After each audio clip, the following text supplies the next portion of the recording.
और बड़ी खबर महाराष्ट्र से आ रही है क्योंकि एमवीए की सीट शेयरिंग को लेकर जो सस्पेंस था वो भी अब खत्म होने का नाम ले रहा है। यहां पर अब सहमति बनती नजर आ रही है। जो सीट शेयरिंग को लेकर जो बैठक थी वो खत्म हो गई है और बैठक के बाद कांग्रेस नेता नाना पटोले उनका बयान सामने, उन्होंने कहा कि 1-2 दिन में सीटों का ऐलान करेंगे।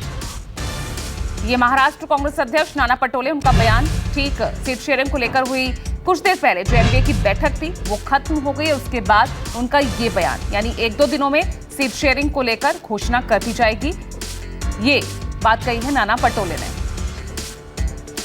तो महाराष्ट्र में लगातार सीट शेयरिंग को लेकर चाहे एमवीए हो या महायुति हो, दोनों में ही जो पेच फंसा हुआ था, कम से कम एमवीए में लग रहा है कि वो अब खत्म हो रहा है। मेरे सहयोगी इंद्रजीत सीधा मुंबई से जुड़ रहे हैं।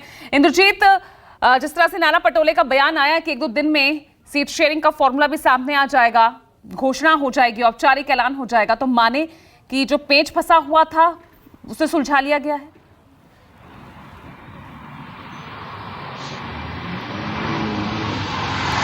अभी पूरी तरह से तो ये पेच नहीं सुलझ पाया है, लेकिन ऐसी संभावना है कि 1-2 दिन में जरूर सुलझा लिया जाएगा, क्योंकि सबसे बड़ा जो पेच है महाविकास अघाड़ी में वो प्रकाश अम्बेडकर का फंस रहा है। क्योंकि प्रकाश अम्बेडकर की पार्टी 6 से 7 सीटों की मांग कर रही है और महाविकास अघाड़ी पहले तो 2 सीट ही देना चाहती थी, अब 4 सीट देना चाहती है। और 6-7 सीटें कौन सी सीटें होंगी ये कहना मुश्किल है, तो बहुत सारी दिक्कतें इसको लेकर आ रही है। दूसरे, अभी भी महाविकास अघाड़ी में कुछ ऐसी सीटें हैं जिसको लेकर दोनों पार्टियों में, 2 या 3 पार्टियों में पेच फंसा हुआ है। ये सारे मुद्दे सुलझ गए हैं। यही कारण है कि नाना पटोले का कहना है कि 1-2 दिन में हम सीट शेयरिंग की घोषणा कर देंगे कि कौन कितनी सीटों पर लड़ेगा। बताया जाता है कि कांग्रेस की अभी इंडिविजुअल मीटिंग चल रही है, कांग्रेस के नेताओं की बैठक चल रही है। कांग्रेस कम से कम 16 से 18 सीटों पे अपने उम्मीदवारों की तैयारी कर रही है कि किन सीटों पर किसको उम्मीदवार दिया जाए। अभी तक 12-13 उम्मीदवार ही कांग्रेस अपनी तय कर पाई है। उधर अगर एनसीपी की बात करें, शिवसेना की बात करें, तो शिवसेना 20 से ज़्यादा सीटों पर चुनाव लड़ना चाहती है और 20 से ज़्यादा सीटों पर यानी 23 सीटों पर चुनाव तभी लड़ पाएगी जब प्रकाश अम्बेडकर साथ नहीं होंगे। तो कहीं न कहीं जो पूरा पेच फंसा हुआ है वो प्रकाश अम्बेडकर को लेकर फंसा हुआ है, क्योंकि प्रकाश अम्बेडकर पहले दिन से अपनी मांग से नीचे हटने को तैयार नहीं है। प्रकाश अम्बेडकर एक तो ज़्यादा सीटों की मांग कर रहे हैं, दूसरे उन सीटों को भी मांग कर रहे हैं जो कि महाविकास अघाड़ी के लिए देना संभव नहीं है। तो आज कल में प्रकाश अम्बेडकर को लेकर कोई बड़ा फैसला लिया जा सकता है। अगर प्रकाश अम्बेडकर माने तो ठीक है, नहीं माने तो उनके बिना भी सीटों की घोषणा की जा सकती है। इस के तहत आज बैठक चली और सीनियर नेताओं की बैठक थी। अल्टीमेटम भी एमवीए की तरफ से प्रकाश अम्बेडकर को दिया गया है। इस बीच देखिए एक और बड़ी खबर आ रही है, उसका रुख कर लेते हैं। डिप्टी सीएम देवेंद्र फडणवीस वो किस तरह से इंडिया पर वार कर रहे हैं।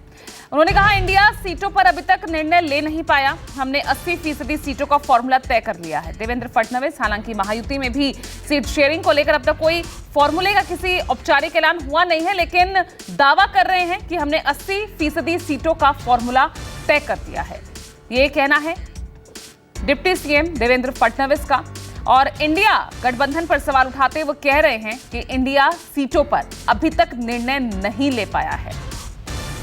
हमने 80% सीटों का फॉर्मूला तय कर लिया है, ये कह रहे देवेंद्र फडणवीस, लेकिन उसी सीट शेयरिंग को लेकर इंडिया पर वार करते हुए नजर आ रहे हैं महाराष्ट्र के डिप्टी सीएम देवेंद्र फडणवीस। देखिए, वो 2.5 महीने से बैठक कर रहे हैं, लेकिन उनका फैसला नहीं हुआ। हमने एक ही बैठक की, 80% फैसला कर दिया। अब दूसरी बैठक करेंगे, बचा हुआ 20% भी कर देंगे। इंद्रजीत लगातार हमारे साथ बने हुए हैं। इंद्रजीत, ये 80% सीटों का फॉर्मूला तय हो गया है, तो क्या माने कि क्या महायुति में भी अब जल्द ही औपचारिक ऐलान हो जाएगा क्या?